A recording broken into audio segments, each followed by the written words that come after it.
Guys, welcome to It's Coding, and today we will discuss the second part of our video, which is Introduction to C language. So let us start. अब pre processor directive क्या होती है हमारी। अब एक सबसे पहले हम डिस्कस करते हैं कि डायरेक्टिव होता क्या है, प्री प्रोसेसर डायरेक्टिव क्या होता है।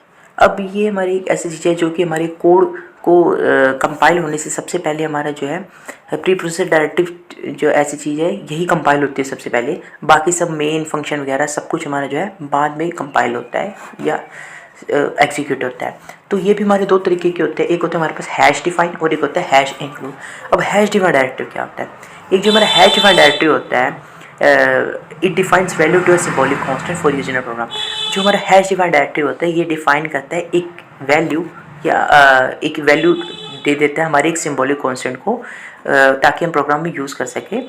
जैसे ही हमने कहा हैश डिफाइन सिंबॉलिक नेम, यहाँ पे हम कोई भी नेम डिनोट कर सकते हैं और उसके सामने उसकी कांस्टेंट वैल्यू। जैसे कि हैश डिफाइन तो हमारे कीवर्ड है फिक्स्ड, ये हमें लिखना ही लिखना है, और सिंबॉलिक नेम हम कोई भी चीज़ लिख सकते हैं। और सबसे पहले हम ये भी जान लेते हैं सिंबॉलिक नेम होता क्या है। अब सिंबॉलिक नेम हमारा एक ऐसा वर्ड होता है जो कि जब हम हैश डिफाइन के साथ लिख देते हैं तो जो हमारा कंपाइलर होता है सबसे पहले हमारे उस पूरे प्रोग्राम में उसे ढूंढता है और जहाँ जहाँ उसको ये वैल्यू मिलती है ये उसे ऑटोमेटिकली सब्स्टिट्यूट कर देता है। जैसे ये पाई को जो है 3.14 से ऑटोमेटिक सब्स्टिट्यूट करता जाएगा पूरे प्रोग्राम में। ठीक है, अब हम डिस्कस करते हैं what is hashtag include directive क्या होता है। It tells a compiler to look for a file और add contents of the file in the location where the hashtag include indicates. इसका मतलब है कि हमारे कंपाइलर को बताता है भी एक ऐसी फाइल ढूंढो या कंटेंट ऐड कर दो एक ऐसी फाइल में जिसकी लोकेशन जो है हमारे हैशटैग इंक्लूड डायरेक्टिव जो है इंडिकेट कर रहा है। अब यहाँ पे जो हियर हैश है is known as preprocessor, इसको हम प्री प्रोसेसर बोलते हैं। ठीक है, और इसके आगे जो लिखा हुआ है हमारा डायरेक्टिव होगी। अब जैसे कि हमारा इसका जो सिंटेक्स होता है हैशटैग इंक्लूड और यहाँ फाइल का नेम। ठीक है, अब इसका एग्जांपल देख लेते हैं। जैसे कि हम हैशटैग इंक्लूड एंगल stdio.h, ये हमारी सी की एक हेडर फाइल है जो कि हम हमेशा इंक्लूड करनी पड़ती है। हमें कोई भी प्रोग्राम लिखना हो सबसे पहले ये इंक्लूड करना जरूरी होती है। तो अब हम जान लेते हैं व्हाट इज़ मेन फंक्शन। तो सबसे पहले हम ये जानते हैं कि फंक्शन होता क्या है एक्चुअल में।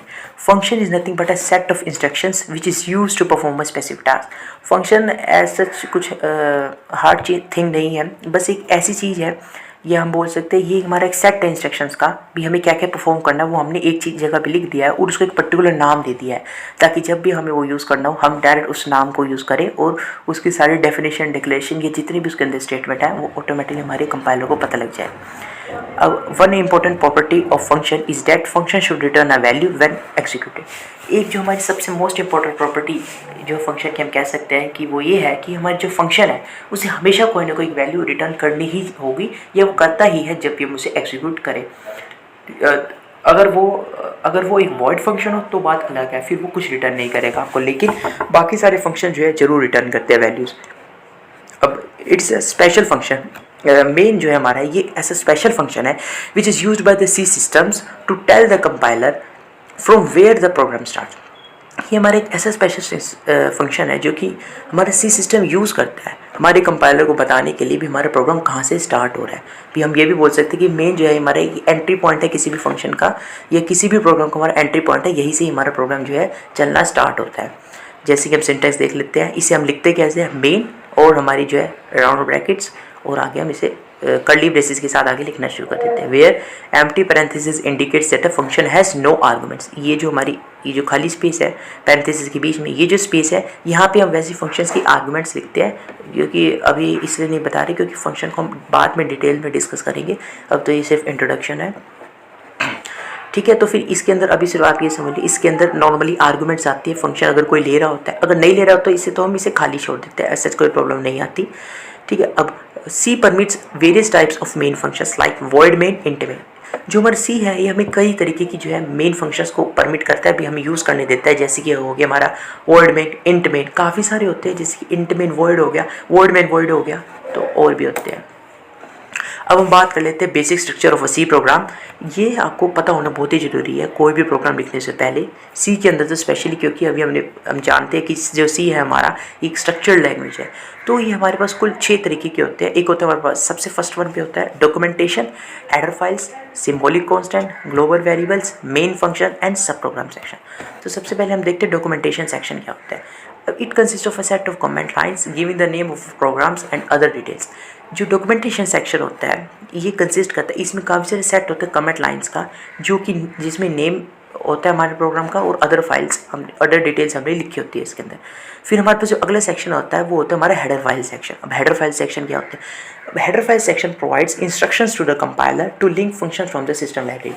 जो हमारा हेडर फाइल्स होता है ये वाला ये जो है हमारी हेडर फाइल्स है, ये हमारे सी कंपाइलर को इंस्ट्रक्शंस देता है भी लिंक करो, फंक्शंस उठाओ हमारी सिस्टम लाइब्रेरी से और उन्हें लिंक कर दो उन फंक्शंस को।